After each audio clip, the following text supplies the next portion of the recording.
Thumbnail দেখা আবার চমকায় যায় না। জামাত কি ক্ষমতায় আসবে, এই প্রশ্নটা আমার অনেকে এখন করে। আমি সবাইরে উত্তর দিই, জামাত ক্ষমতায় যাওয়ার এক উজ্জ্বল সম্ভাবনা তৈরি হয়েছে, কিন্তু যাইতে পারবে কিনা এটা নির্ভর করবে একান্তভাবে জামাতের উপরে। আমার ব্যক্তিগতভাবে মনে হয়েছে জামাত হয়তো নিজেও মনে করতে পারতেছে না যে তারা ক্ষমতায় যেতে পারে। তাহলে কি করলে জামাত ক্ষমতায় যেতে পারে বা ক্ষমতায় যাওয়ার সম্ভাবনা আরো উজ্জ্বল হয়, সেটার আলাপ আজকে। আগে দেখে নি জামাতের জন্য ইলেকশনে জেতাটা কেন খুবই সম্ভব, আর কেনই বা জামাত জিততে পারে। প্রথম কারণ হইতেছে যে দেশের মানুষ নতুন রাজনৈতিক শক্তিকে ক্ষমতায় দেখতে চায়। বিএনপির বিগত সময়ের শাসনের স্মৃতি এখনো দগদগে ক্ষতর মতো এক প্রজন্মের মনে জায়গা আছে। আইন শৃঙ্খলার অবনতি, 64 জেলায় বোমা হামলা, বাংলা ভাইয়ের উত্থান, পরপর 5 বার দুর্নীতিতে চ্যাম্পিয়ন, আর 2001 সালে নির্বাচনের পরে তো হিন্দু সম্প্রদায়ের উপরে যে বিভৎস নির্যাতন চালাইছিল বিএনপি, ওইটার কথা নাই বলি। আজকে অনেক কিছুই বলি না, জাস্ট মায়া কইরা, কিন্তু মায়া করার সময় শেষ, বলতে হবে এখন সবই। এই সপ্তাহে একটা প্রজন্মের মনে জল জ্বলে। এছাড়াও বিএনপির রাষ্ট্র চালানোর অদক্ষতা ছিল প্রকাশ্য। ক্ষমতার একাধিক কেন্দ্র তৈরি হয়েছিল, তাইওয়ানে অফিস খুলতে দিছে বাণিজ্য মন্ত্রী, আর কেউ জানে না। বিএনপির আমলে এমপিদের দৌড়ানি দিল পাবলিকে। দুনিয়াতে পানি আর বিদ্যুৎ নিয়ে আন্দোলন হয়েছিল, একটা বিশাল বড় আন্দোলন। ওইটি আন্দোলন ঠেকাইতে গেছে সালাউদ্দিন এমপি, বিএনপির ওই এলাকায়। পাবলিকের দিছে দৌড়ানি, সে দৌড়ে যান বাঁচেছে। ওর নাম হয়েছিল দৌড় সালাউদ্দিন। এই সালাউদ্দিনের হিস্ট্রি জানেন? জানেন না? ওই বিএনপির জামাই কোটার যে বুদ্ধিজীবী নিজের এলিট মনে করে, আর লিখেছে আমি নাকি বাঙ্গু এলিটদের ভ্যালিডেশন চাই। তো বিএনপির এলিট সালাউদ্দিন, দৌড় সালাউদ্দিন, এই এলিটও তো তার এমপি, তাই না? তো যেহেতু তার একটা আমল নামা দেখি আসেন, দৌড় সালাউদ্দিনের আমল নামা।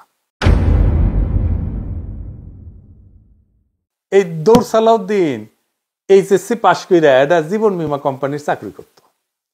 বীমা কোম্পানি একটা মাঠকর্মী ছিল, মানে ওই যে মানুষের দুয়ারে দুয়ারে যে তার ইন্স্যুরেন্স করাইতো, তারপর একটা কমিশন পাইতো। মুজিবও কিন্তু একই জিনিস ছিল আর কি। তো পরে চাকরি করা অবস্থায় একটা ট্রাক কিনে একটা রাশন ট্রাক না করলে, ওই যে ক্ষুদ্র ভাতরা আবার রাশন ট্রাক দেখতে পাচ্ছে, রাশন ট্রাক না, এগুলা ঝরঝরা ট্রাক আর কি। এই ট্রাক দিয়ে ওর শ্যালক লুৎফর রহমানের একটা ইট ভাটা ছিল, ওই ইট ভাটায় মালামাল দিত আর কি। আর লুৎফর রহমান কে ছিল জানেন?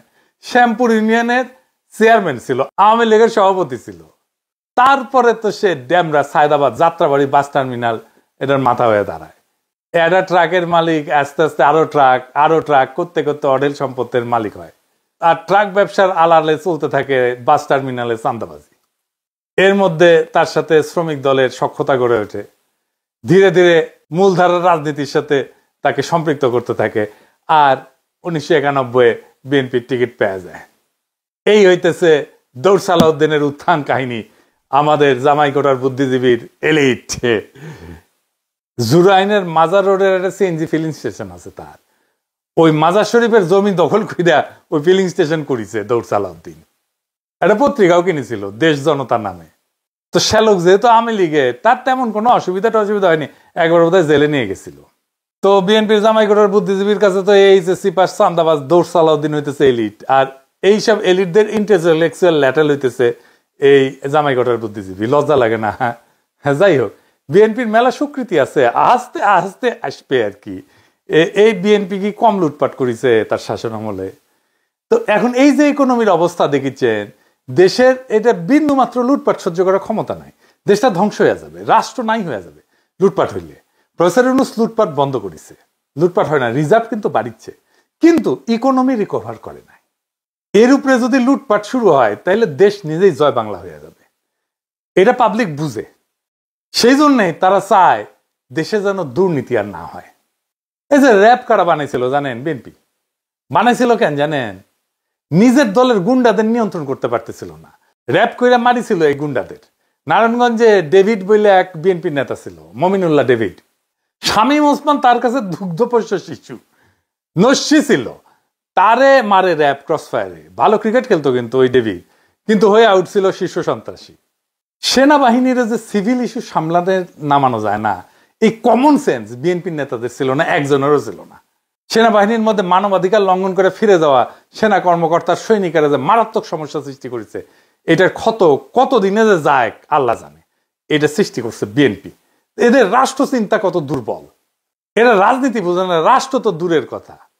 আর এইখানে জামাত তার প্রাসঙ্গিকতা তুলে ধরতে পারবে ভোটারদের কাছে।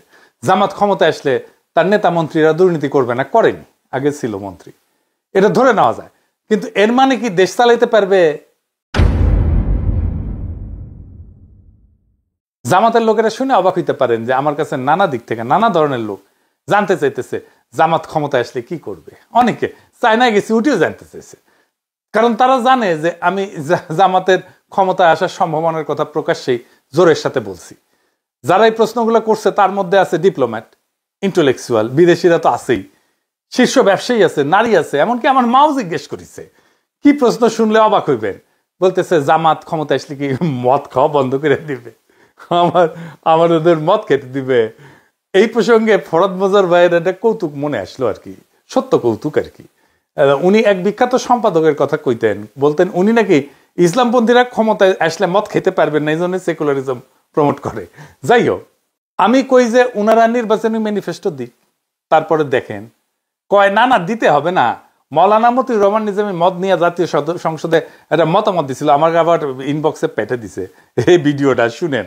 এটা খুব মূল্যবান আলোচনা করেছেন উনি, শুনেন। মদ আল্লাহ তাআলা হারাম করেছেন, এটা কিয়ামত পর্যন্ত হারাম থাকবে।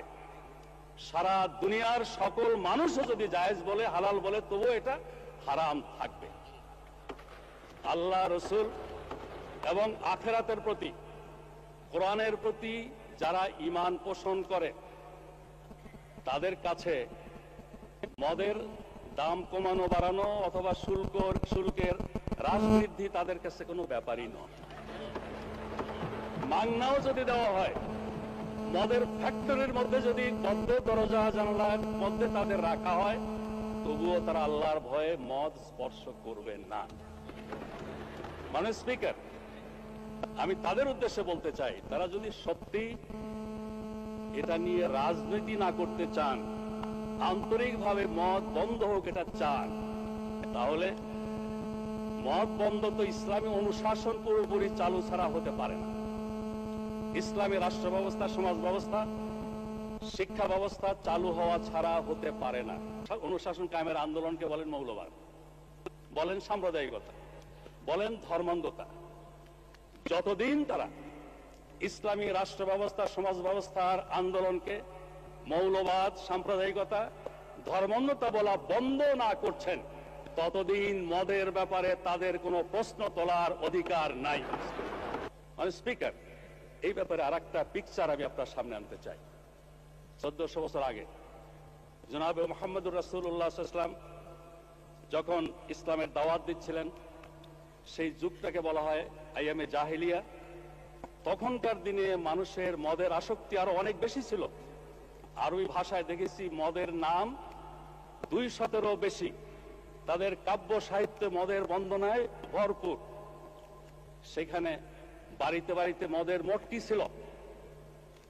আমেরিকার মতো এরকম প্রচার মিডিয়া ছিল না মোটিভেশনের জন্য, কিন্তু ইমানি শক্তি, আল্লাহ, রসুল, আখিরাতের প্রতি বিশ্বাস এমন একটা শক্তি, এই শক্তির বলে সেদিন পর্যায়ক্রমে মানুষকে তৈরি করে নিয়ে যে মদ নিষিদ্ধ করা হয়েছিল। আজকেও মুসলিম বিশ্বের সংখ্যাগরিষ্ঠ মানুষ আইনের কারণে নয়, আল্লাহর ভয়ে মদ থেকে দূরে থাকে। তো আমি এটা শুনে কই যে আমিও তো মদ খেতে নিষেধ করি, মানে ডাক্তারেরা আর কি। তো ওনারা কয় না না, ডাক্তাররা নিষেধ করলে সেটা অন্য কথা, কিন্তু মদ খেতে দিতে হবে। আমি কই না, খেতে দিলে সমস্যা কি?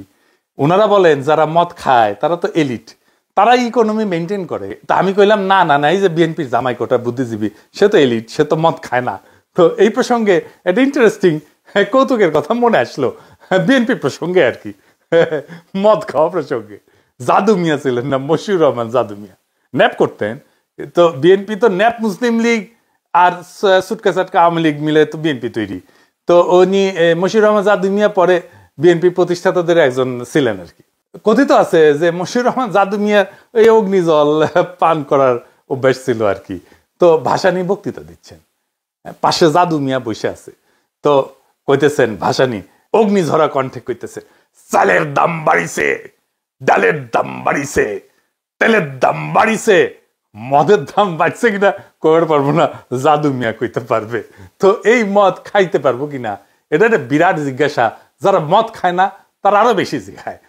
নারীরা বলে যে তারা তাদের পছন্দ মতো পোশাক পরতে পারবে কিনা। একজন তো কইল যে বিকিনি পরতে পারবে কিনা। আমি কইলাম বাংলাদেশের মেয়েরা কি সি বিচে বিকিনি পরে? হ্যাঁ, তো কয়ে না পরে না, কিন্তু পড়তে পারবে কিনা। মানে আগে থেকে কয়ে নিচ্ছে, কয়ে দিতে হবে পড়তে পারবে কিনা। যদিও বাংলাদেশের বেশিরভাগ তরুণ শিক্ষিত মেয়েরা হিজাব পরে, আমরা সেটাই দেখতে পাই। তারপরেও এই আতঙ্ক ছড়ানো হয়েছে বা হইতেছে। 1922 সালে কতটুকু পা খোলা রাখতে পারবে মেয়েরা সেটা নিয়ে পুলিশ ধরতে আমেরিকাত সি বিচে যায়। আর আমাদের এখনই দেওয়াই লাগবে বিকিনি পরার জন্য, পারমিশন দেওয়াই লাগবে। হ্যাঁ, আমার তো আপত্তি নাই, আমি তো দিবেরই চাই। আমাকে দেন রাষ্ট্রপতির পদে দাঁড়াই, আমাকে মার্কা মনে আছে তো, বুলডোজার সিল মারো রে সিল মারো, বুলডোজারের সিল মারো, মাইরা দেন, আমি বিকিনি পরার ডিক্রি জারি করে দেবো প্রথম দিনই। যাই হোক, দুর্নীতি বন্ধ করবে জামাত, সাথে সাথে এক মহা সমস্যা শুরু হবে। কি সেই সমস্যা? মহারাজ, বিশাল সমস্যা। এই যে রাষ্ট্রযন্ত্র, তার প্রত্যেকটা নাট বল্টু দুর্নীতিগ্রস্ত, চেয়ার টেবিল পর্যন্ত ঘুষ খায়। যেই আমলাতন্ত্রের উপরে সে বৈশা রাষ্ট্র চালাবে সেটাই তো করাপ্ট, আগা পাঁচতলা করাপ্ট। ব্যাংক থেকে লোন নিতে গেলে ব্যবসা প্রতিষ্ঠানগুলোকে ঘুষ দিতে হয়, ব্যাংকের এমডি কে, বোর্ড মেম্বারদেরকে। যে লোন নিবে সে তো কাস্টমার, তারাই তো তেলাবে ব্যাংক।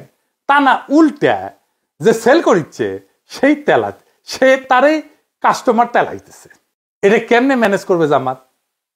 এটার একটা সিস্টেম লাগবে। এই সিস্টেম ওদের মাথায় আছে কিনা কে জানে। জামাতের মন্ত্রিসভা কেমন হবে? নারী মন্ত্রী থাকবে কিনা, কয়জন থাকবে? জামাতের সুরাতেও তো নারী সদস্য নয়। জামাতের কিন্তু একটা আলাদা নারী সংগঠন আছে যার নাম হচ্ছে বাংলাদেশ মহিলা জামাত ইসলাম। তো এটা 1970-এর দিকে এটা গঠিত হয়েছে। তো মহিলা জামাত দলীয়ভাবে আলাদা সংগঠন, কিন্তু কেন্দ্রীয়ভাবে জামাতের নেতৃত্বাধীন। তার মানে তাদের নিজস্ব আমিরা বা সভাপতি থাকেন, কিন্তু দলীয় নীতিগত সিদ্ধান্তের চূড়ান্ত কর্তৃত্ব পুরুষ নেতৃত্বের হাতে। তার মানে সিদ্ধান্ত গ্রহণের নারীদের সরাসরি অংশগ্রহণ নাই জামাতের। এটার একটা ফয়সালা দিতে হবে জামাতকে। কেমনে? এটা পরে আমি কিঞ্চিত একটা হিন্টস দেবনি। এর পরের ইস্যুটা জামাতের ঐতিহাসিক রাজনৈতিক ভুল নিয়ে। আমি আগেও বলছি, এখনো বলি, জামাতের রাজনৈতিক ভুলগুলা কেন হয়েছে তার কোনো গ্রহণযোগ্য ব্যাখ্যা দাঁড় করাতে পারে না জামাত। সেই পাকিস্তান সৃষ্টির আন্দোলনে জিন্নার বিরোধিতা, জমিদারি উচ্ছেদের বিরোধিতা করা, 1971-এ স্বাধীন বাংলাদেশের অভ্যুদয়ের বিরোধিতা করা, এটা কোনো গ্রহণযোগ্য ব্যাখ্যা দাঁড় করাতে পারে নাই জামাত। হাসিনার মতো বললে হবে না যে অতীতের ভুল ত্রুটি ক্ষমা সুন্দর দৃষ্টিতে দেখিয়া আওয়ামী লীগকে একবার দেশ সেবার সুযোগ দিন, এটা কইলে হবে না।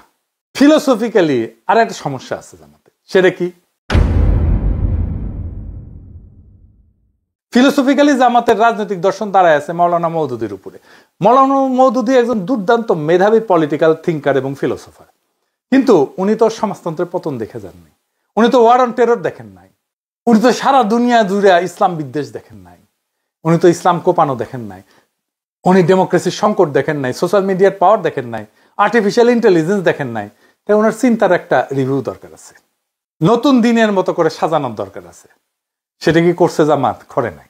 আমরা কেউ কেউ বলছেন জামাতের মন্ত্রিসভা কেমন হবে, কারা জামাতের ফেস হইয়া সাধারণ মানুষের আর দুনিয়ার সাথে ডিল করবে।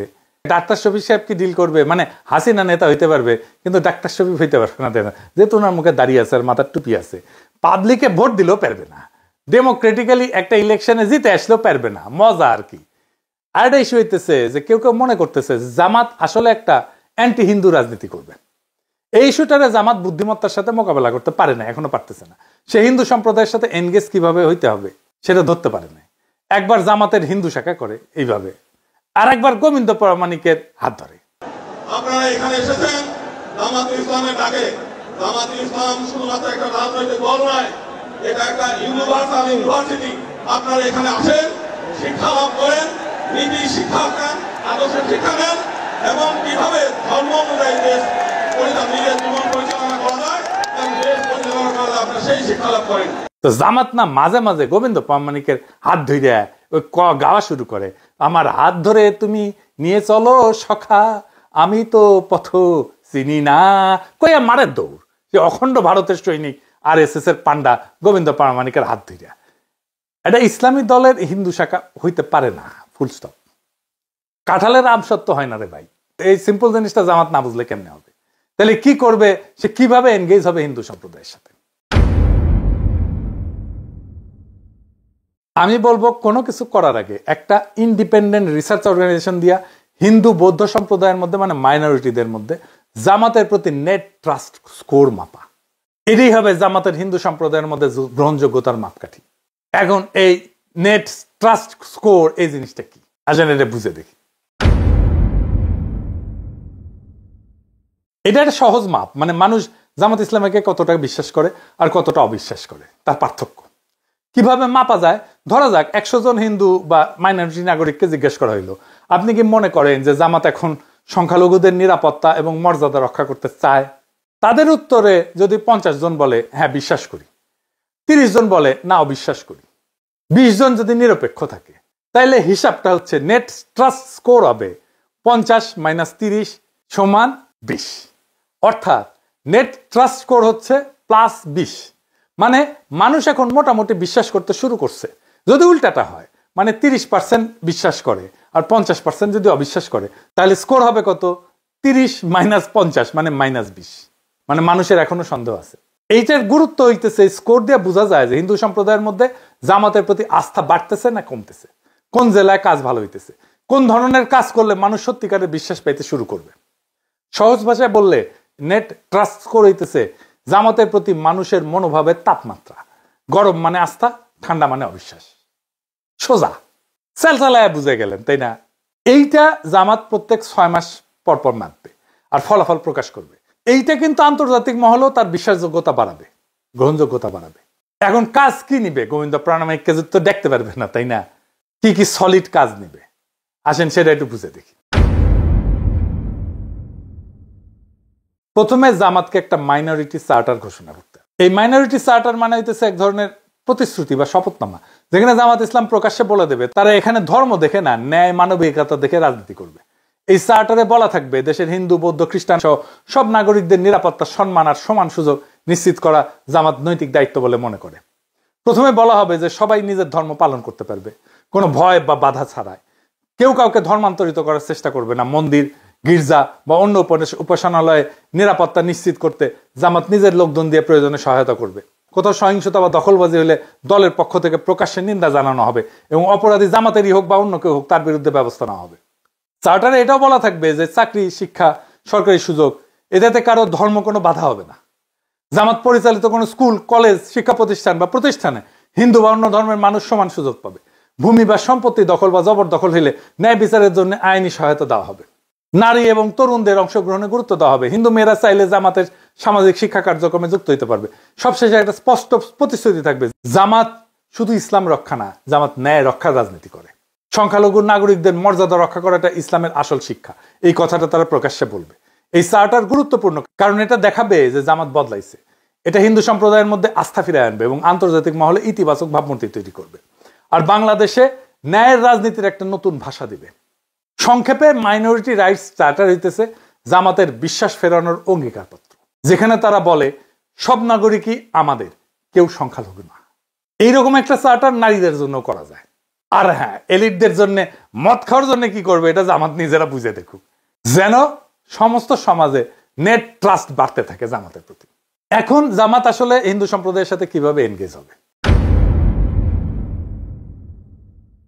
যদি জামাত ইসলাম সত্যি হিন্দু কমিউনিটির সাথে অর্থভাবে এবং রাজনৈতিকভাবে ফলপ্রসূ এনগেজমেন্ট করতে চায়, তবে পুরানো সহাবস্থান বা ধর্মীয় সহনশীলতার কথা বললে কাজ হবে না। এখন দরকার হবে ইনোভেটিভ, ইন্টেলেকচুয়াল, সাবভার্সিভ এবং ন্যারেটিভ চেঞ্জিং আইডিয়া, যা সাইমালটেনিয়াসলি হিন্দু কমিউনিটির আস্থা অর্জন করবে, নাম্বার 1। নাম্বার 2, জামাতের আদর্শের মধ্যে থিওলজিক্যাল কনসিস্টেন্সি রাখবে। 3 নাম্বার হইতেছে রাজনৈতিকভাবে আন্তর্জাতিক গ্রহণযোগ্যতা তৈরি করবে। আমি কয়েকটা ইনোভেটিভ আইডিয়া দিতেছি, এগুলোই সব না বা এগুলোই যে চূড়ান্ত তাও না, এগুলো চিন্তা করা যাইতে পারে, আমি আইডিয়া হিসেবে দিতেছি।